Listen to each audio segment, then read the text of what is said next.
Welcome to the Wealth by Choice podcast. My name is Valerie Shirah, and I'm a stay-at-home mom who turned entrepreneur. Each week, we bring you stories and wisdom from individuals who have broken the code to generating wealth. Thanks so much for being here with me today. Let's get started. All right, so today I have with me Keishia Kennedy. Keishia is an Army veteran. She earned her Master's of Arts in Homeland Security. Following her enlistment, she began investing in real estate in 2011. She scaled to multifamily commercial assets as a limited and general partner. And Keishia invests in real estate assets while living abroad in Kuwait. Her role is investor relations, asset management, and capital raising. Keishia focuses on building strong partnerships with limited partners that invest passively in multifamily, which leads to generational wealth and financial freedom. I love that, Keishia, giving people an opportunity to invest who may not want to necessarily be in real estate. But thank you, Keishia, for hopping on today with me. Yes, thank you for having me. I'm so excited to be here, Valerie. Sure. You and I have been in the same mastermind, so I've been able to get to know you, and I've been able to watch your growth over the past couple years. And one of the reasons I really wanted to bring you on the show today is because I really want to break down the past couple years, what you have done to become so successful. And, maybe even we could start with, the beginning of your story. What did you go through? What did you do to decide, look, I want a higher level. I want to level up. I want to get more out of life. And what kind of triggered that in you? Yes, good question. So my name is Keishia Kennedy, as Valerie said. I am actually from Richmond, Virginia. However, I do reside in a country called Kuwait, which is an hour flight from Dubai. I always like to reference Dubai because a lot of people know where Dubai is at rather than Kuwait. So I like to start off with my childhood and, how I grew up first, Valerie. My father was in the military for 23 years. And so I've lived all over. I was born in Germany. Graduated high school in Germany, and prior to that, I was living in Virginia, Colorado, California, and then, like I said, we went back to Germany where I graduated high school. Once I graduated high school, we moved to Virginia, Richmond, Virginia, where my father taught military science at Virginia Commonwealth University and at University of Richmond. So that was his last duty assignment. While he was teaching at VCU, I also joined the Army National Guard and attended VCU. During that time frame, I did deploy to Kuwait for a year, returned back, graduated from college, and then started working for my father. So once he retired from the military, he started a private security company, and I worked for my father, loved it. And he also worked up at Bowling Air Force Base for DIA while he had the private security company, and he had a martial arts school too. So growing up as a child, Valerie, I got to see my father have, entrepreneurship, and I respect it a lot because it provided so much for our family. In addition to that, he also did own real estate. So he inherited real estate from his mother when she passed away, and then he also brought a second rental property. So I got to see that passive cash flow, and I said, man, I want the same for myself. So after I graduated college, I ended up coming back overseas as a military contractor. And so I started investing in residential properties in 2011 after the market had crashed. So my first property, Valerie, was $29,500. It was built in 2010, even though I purchased it in 2011. We don't see those prices anymore. But that's basically how I got started with my real estate journey. Figured it out as I went along, purchased another property the next year, bank foreclosure home, and then just continued the cycle until last year I wanted to scale in multifamily, and that's what I did. So I've been overseas from 2009, 2013. My contract ended and I went back home where I started a bail bondsman business, which also falls under private security in the state of Virginia. And I was also working, because that entrepreneurship from my father's side of the family, I was also working for the FBI up at Quantico too. So I had those two things going on while still managing my rentals that I had. And then I came back overseas as a contractor in 2017, and I've been over here since. And I scaled into multifamily a year ago, and that's where you and I met in the mastermind. And I'm just grateful for this opportunity to help others invest in real estate too. Wow. Okay, I love that. One thing that really stood out when you're going through that is the family surrounding, and what I mean later in life it's network, but it's that the people that you're hanging out with, the people that you're spending time with, your dad, your family. It sounds like military runs deep in your blood, and that's a disciplined life. So it sounds like a lot of that starting early on really shaped who you are and who you even, later became because of that foundation that they gave you. Do you feel like that's true? Yes, that's a good point, Valerie. Growing up as a child, I was the only child for 13 years. My parents were married 40 years. I'm the oldest of four, so I have a sister that's 26. We have the same mother and father. A 26-year-old sister, a 20-year-old brother, and another 24-year-old sister. So growing up as a child, my father was very disciplined. He kept us in sports, which, that's good as a child growing up so you can interact with other children, build your personality. And, of course, we had punishment as well. I grew up in a Christian home, so we believe in putting God first and always be grateful and thankful for what we have. But definitely discipline line in the Kennedy family. And also I learned discipline from being in the military, which has allowed me to succeed because of that. Those values that was instilled in me: integrity, leadership, duty, honor. So yes, that's a very good point, Valerie. Yeah, that makes a lot of sense. And as we kind of like look back, because you've done a lot in that time period, going from, being in the military, investing, the entrepreneur stuff, starting your own company, and now, investing in multifamily. If we break down those past couple years, maybe let's see, starting at the beginning, as far as getting into real estate, do you feel like that was one of the biggest decisions as far as financially, or was there something before that you kind of got into that really started helping you on that journey towards financial success or freedom, Yes. actually? Yes, good question. That was the biggest purchase that I've ever made. $29,500 cash. Yeah, that was the start of my journey to financial freedom. Now, what made you transition from like the single family to the multifamily? Yeah, so I wanted to diversify. I wanted to learn something new. I'm a forever learner. Other than having my master's in Homeland Security, I also have a bachelor and an associate's degree in exercise science. I love fitness, but that's another story. But yes, I wanted to scale into multifamily because eventually I was going to run out of liquid cash, and I wanted to partner up with other like-minded individuals, like you said, have a seat at the table and learn something new other than residential. So commercial assets, there are many asset classes that fall under that. Apartment complexes, mobile homes, the list goes on. So I wanted to diversify and learn as well, and to continue to grow generational wealth, to leave a legacy and be an example for others to follow. Yeah, that makes a lot of sense. And one thing I don't think a lot of people realize is like the single family space is great, but if you're doing it alone, you can only scale so fast. I mean, it's as fast as you make the money or you figure out what's your next step. It's kind of a lone wolf game. You're on your own. But the multifamily is a team sport, and maybe you can tell me a little bit of maybe a couple of the deals that you've worked with, and show me what you play in that part, in the deal, and maybe we can kind of go over that a little bit. Yes, that's a good question. So just like you said, it's a team sport. And that's when, growing up as a child and being in the military, being able to interact and work with others is a key factor when it comes to multifamily and apartment syndication. So what we invest in, my partners and I, we invest in apartments. And it's called apartment syndication, where we provide an investment opportunity for our investors to invest passively. So they don't have any sweat equity in the deal. They invest their capital while receiving a return on their investment. And so there are two type of investors. You have the limited partner, which is the passive investor that provides the capital. And then you have a general partner who has an active role, just as Valerie just mentioned.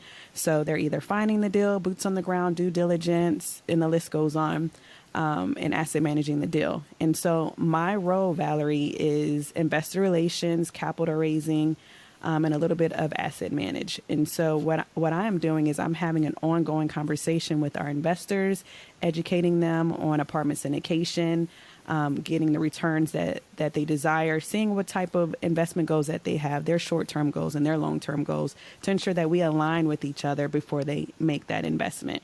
And then also, I'm also providing feedback, such as newsletters to our investors on how the deal is going on. So our recent deal that we closed on was 174 units in Tulsa, Oklahoma.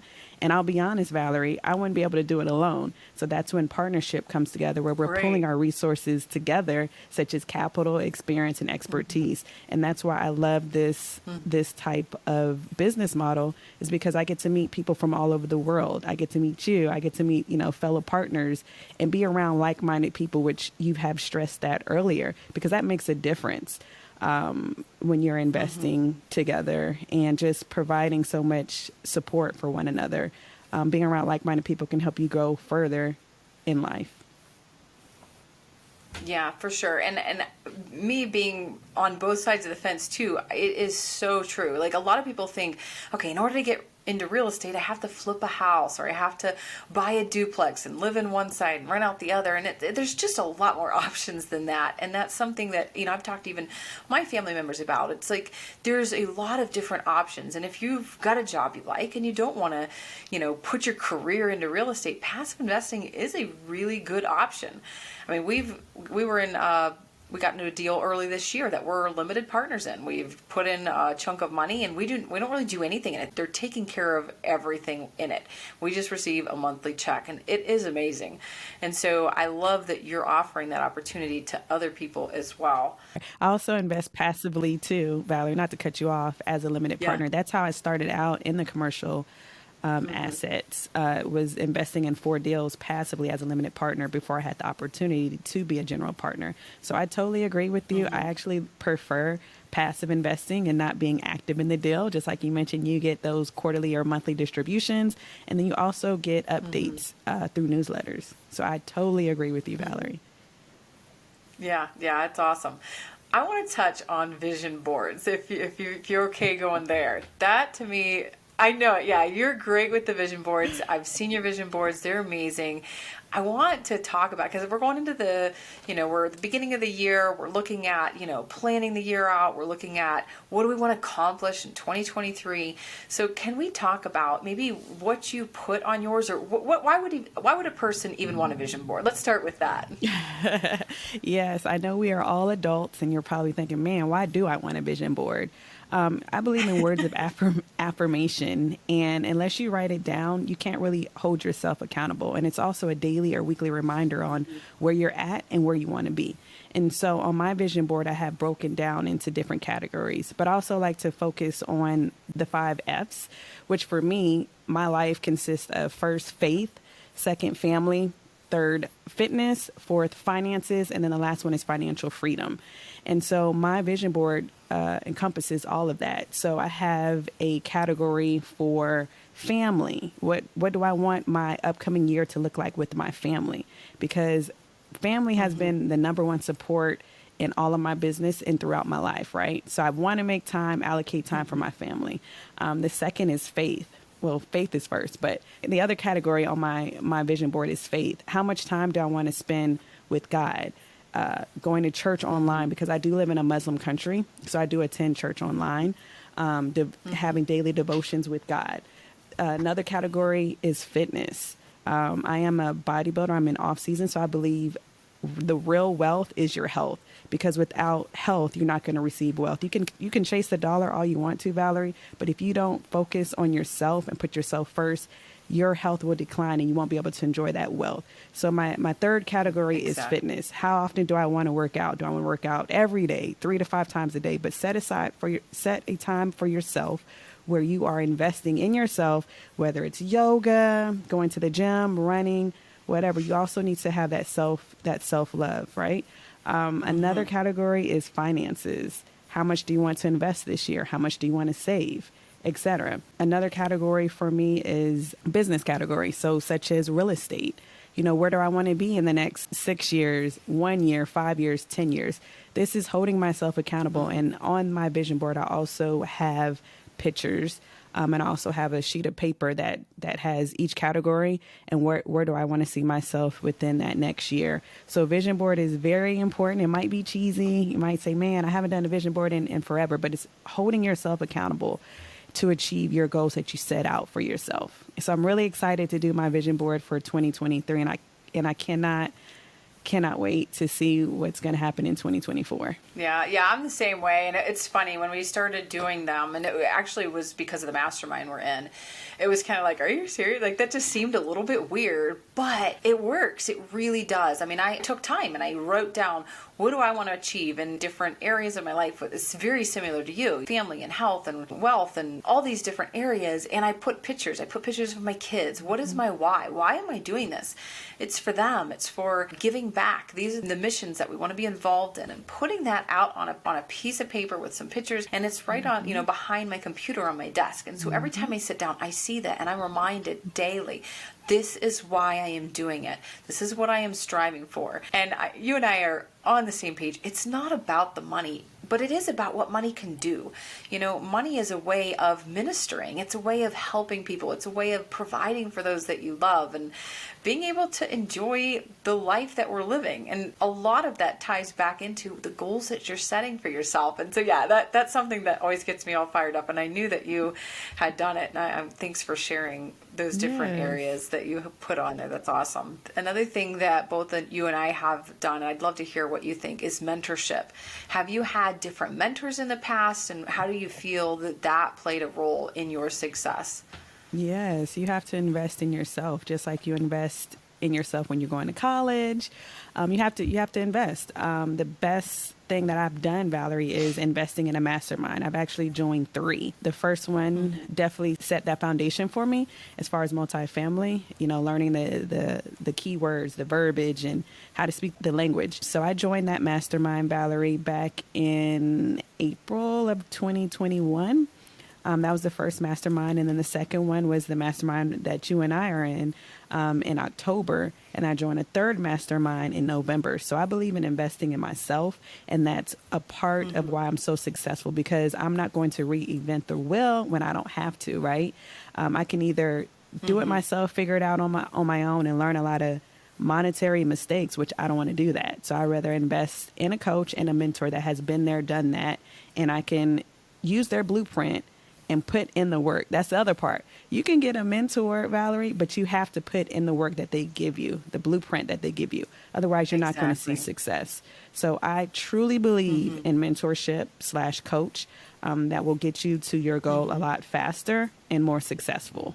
So how have you found your mentors? Has that been something that you've gone through recommendations, or how do you typically find somebody that you would consider a mentor? Yes, the power of social media. Man, you can find anything online nowadays, right? But yes, that's how I found my first mentor. I started doing my own research and reading and listening to podcasts and reading blogs, because I was self-taught in the residential space and I did not want to go through that again. And I learned a lot of valuable monetary lessons from that. So that's how I found my first mentor, was actually through Facebook. I joined his Facebook group. Read his book, From Broke to Millions. His name is Mike Ely. And then I got so much value from his book. I forgot how much I paid for it. And I said, man, I want to join his mastermind. And so that's what I did. And then the mastermind that you and I are in, Make It Happen, I joined that. And I found him also, Marco, also through Facebook. Like I say, the power of social media. It's free advertisement, right? And I guess the algorithm was just pushing up more and more coaches, and I got my third coach, Hunter Thompson, and joined his mastermind. But those have been the best decisions. It's a lot of money when you're joining 3 masterminds, but it has helped me with my success, especially from investing from afar. I have to do what's best for me, and I put what I've learned into action from all of my mentors, and I'm truly thankful to be a part of their mentorship. Yeah, and I feel like one of the things that you don't think about when you're joining like a program or a mastermind or something is the network that you gain through that. I mean, I've made so many friends through the programs that we're in, through the masterminds or the academies that we're in. And those are the people that I go to. Those are the people that I'm talking to and that we're forming partnerships with, and we're going to, do deals together, and even like the live events that we go to. Those are through these mentorship programs. So not only, are we getting a coach, we're also getting a community. And if you don't have those core people in your life, you're kind of on your own. Absolutely. As far as taking action, you mentioned earlier, you can read a book, you can go through a program, and you can learn something, but until you actually do it, it doesn't really do you any good. So can you tell me, what does taking massive action look like for you? What does your day look like, or what do you commit to that you consider massive action to help you really move forward? Yes, good question, Valerie. So massive action equals massive results, right? So some of the action steps that I've taken to be so successful is, one, time blocking. Set aside a time for each task each day. That might sound cheesy, like the vision board, like we mentioned earlier, but as individuals, we waste a lot of time. I mentioned social media. Social media can take over your entire day. You can get lost in the sauce just by scrolling and reading useless posts that you should probably not even be wasting your time on. So time blocking Right. is definitely a priority in my life. And so I schedule out a time for each task each day. So I have, I eat 5 meals a day, so I have to schedule that out. I do my workout. I'm also, at least I try to post one time out of the day and then comment at a later time, either that day or the next day. But I'm always setting aside time for my investor calls, my podcast interviews, always educating myself. So my day is filled, it's going to be a productive day. I don't like to use the word busy. It's definitely going to be a productive day, but I'm allocating each hour of the day to commit to a task so I can be successful. And I prioritize my task as well. So because I'm doing time blocking and I'm unplugging from the rest of the world and focusing on my task, that is what's going to help me to be successful each day, during the week, and each month. Yeah, that makes a lot of sense. One of my favorite books is The 12-Week Year, and it really talks about taking what you would plan for a year and putting it into basically 12 weeks. And one thing that I really got from that book is putting a hard deadline on things way sooner than you would normally put. So say I think, this month I would like to do this. I'll look at it and say, does it really take a month to do that task, or could I finish it this week? Could I finish it Monday and Tuesday? Sometimes we just give ourselves way more time to finish things than it actually needs. It pushes the success and it pushes the accomplishments weeks to months, sometimes years in the future, because we didn't put a hard deadline way sooner. And that's definitely been something I've been working on. Good. Love to hear it. Good idea, Now, too. you mentioned something, and I actually had fitness on my list to talk to you about because I know that you're really big into like your bodybuilding and fitness as a whole. Can we talk about that a little bit? What got you started, and what are you doing in the fitness world in your journey? Yes, good question, Valerie. So I've always been physically fit and very active. As I mentioned earlier, growing up as a child, my parents kept me in all sports. So I was a cheerleader, played basketball, which I sucked at, softball, ran track. I was always active growing up. And so after high school, I joined the Army, like I mentioned. So, of course, we had to pass the physical test, the PT test, as we call it. And then once I got out of the military and I started the bail bondsman business, I became a little bit stressed. And so, of course, when you're stressed, you're emotional eating. And I gained some weight, Valerie, a lot of weight. In 2017, I said, man, I don't like the way I look. I don't like the way I feel.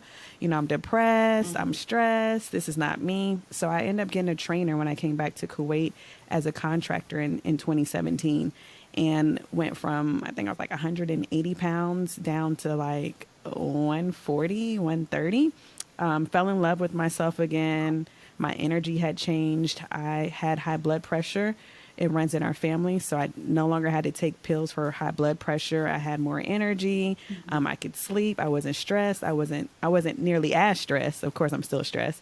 And I wasn't depressed, and I just felt a lot better. And so I fell in love with fitness, Valerie, back in 2017. Decided to compete in 2018 as a bikini competitor in bodybuilding. And then fast forward, when COVID had hit, I started a fitness business as well, online fitness business, because I knew how I felt when I was overweight. And I know that there were other women out there that felt the same. And so I wanted to give back and provide, some type of fitness program, some type of nutrition program. Since I had went back to school again and got 2 more degrees because of the military, I had some educational benefits left over. So since I fell in love with fitness, I wanted to get more educated in fitness. And so I started the fitness business, had that, and then I just love fitness. I believe that if you can beat yourself in the gym mentally, you're capable of facing any adversity. Whether it's in business, in your workplace, and et cetera. And it just feels so good going to the gym on a daily basis. You might have a bad day. You might have a stressful day. You might, just receive the bad news of your life. But once you go in that gym and you release those endorphins, you just feel so much better. It's like a weight lifted off your shoulders. And so I believe that's one of the best therapies that you can have, no matter what you're going through. And so I truly love fitness, and this is a lifestyle that I'm going to continue to live. I meal prep, and so I'm eating clean 99.9% of the time, and your body feels so much better. You are what you eat. That is a true statement. When you eat good, you feel good. You eat like crap, you're going to feel like crap. And so because I've changed my lifestyle in 2017, I'm going to continue to move the needle forward and continue to improve and compete while also continuing to invest. Like I mentioned earlier, health is wealth. So I'm going to continue to prioritize my health so I can enjoy that wealth that you and I are both building.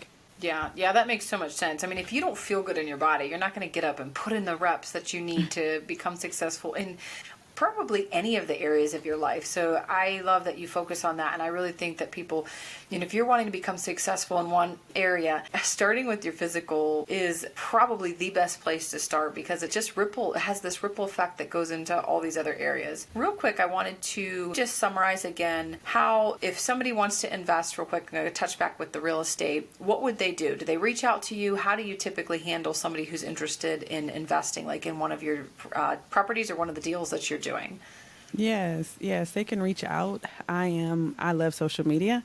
I am all over social media, so you can find me on LinkedIn, Keishia, last name Kennedy, like the president. I'm also on Facebook, but I do have a website. It's called KennedyRemedyInvestments.com, and on that website, I believe you can click on contact us and you can book a call with me, or you can shoot me a message and say, hey, I'd like to get on a call with you. And I also like to leave your listeners with the beginner's guide to investing as a limited partner. Maybe some of the conversation that Valerie and I had sparks your interest and you want to know a little bit more. You can find that at KennedyRemedyInvestments.com/guide. Awesome. Well, thank you, Keishia. I appreciate you giving that to listeners. We'll definitely put all that stuff in the show notes. And again, thank you so much for sharing your journey, the steps that you took that really have propelled you forward. I appreciate it. And it's been great talking with you. Thank you for having me. I had a lot of fun sharing my journey with everyone.